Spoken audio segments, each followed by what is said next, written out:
Hello everyone, তো সম্পা মিস্ত্রি চ্যানেলে সবাইকে জানাচ্ছি স্বাগতম। তো আজকে আবারও নিয়ে এলাম চিটা পিঠা। তো ৩০০ পিঠে ভাইরাল পিঠা হচ্ছে এইটা, চিটা পিঠা। তো সবাই ট্রাই করা হয়ে গেছে হয়তো, কিন্তু আমার এখনও ট্রাই করা হয় নাই। আমি আজকে নতুন ট্রাই করলাম।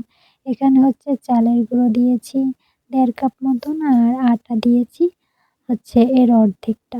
তো দিয়ে হচ্ছে আমি লবণ আর হচ্ছে তেল দিয়ে, একটু তেল আর পরিমাণ মতো জল দিয়ে মেখে নিলাম। গোলাটা হবে একদম পাতলা, একদম পাতলা, মানে জলের মতো। তো আমি বোতলে ভরে নিয়েছি, আর হচ্ছে ফ্রাই প্যান দিয়ে আমি একটু তেল ব্রাশ করে নিয়েছি। দেখো গোলাটা একদম পাতলা, এক্কেবারে পাতলা, শুধু আঙ্গুলে লাগছে, মানে জলের মতো বলতে গেলে।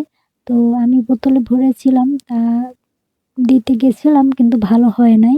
তারপরে ভাবি যে আমি হাত দিয়েই দেই। তো আমি হাত দিয়েই দিয়ে দিলাম। দেখো চিটা পিঠাগুলা অনেকটা সুন্দর হয়েছে কিন্তু হাত দিয়ে দেওয়াতে। সব জায়গা মানে আমার ইচ্ছা মতো যে জায়গা পড়ে নাই ওই জায়গা আমি হাত দিয়ে চিটিয়ে, চিটিয়ে দিয়েছি। আর অনেকটা কিন্তু সুন্দর হয়ে গেছে। তো এটা ছিটানোর পর আমি হচ্ছে ৩০ সেকেন্ডের মতো ঢেকে দিব, যাতে পিঠাটা একটু সিদ্ধ হয়ে যায়। আর নিচটাও একটু পোড়া, পোড়া একটু ভাজা, ভাজা হয়ে যায়। দেখো আমি কিন্তু সব জায়গা ছিটিয়ে, ছিটিয়ে দিয়ে দিয়েছি। এখন হচ্ছে আমি ঢেকে দিলাম। তো ঢেকে দিয়ে একটু ওয়েট করবো।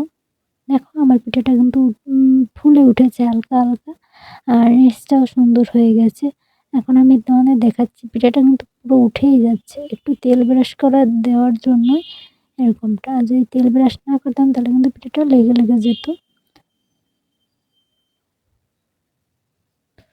তো আমি হচ্ছে এখন পিঠাটা সুন্দর একটা শেপ দিয়ে নিলাম। যেরকম মানুষ শেপ দেয় সেরকম আমিও একটা শেপ দিয়ে নিলাম।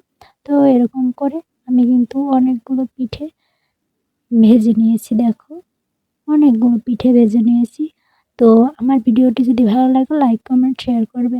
আর এর সাথে থাকবে হচ্ছে হাঁসের মাংস রান্না। তো ওখানে হাঁসের মাংস কষা হচ্ছে, সুন্দর করে কষানো হচ্ছে। দেখো সব মশলা দিয়ে কষানো হচ্ছে।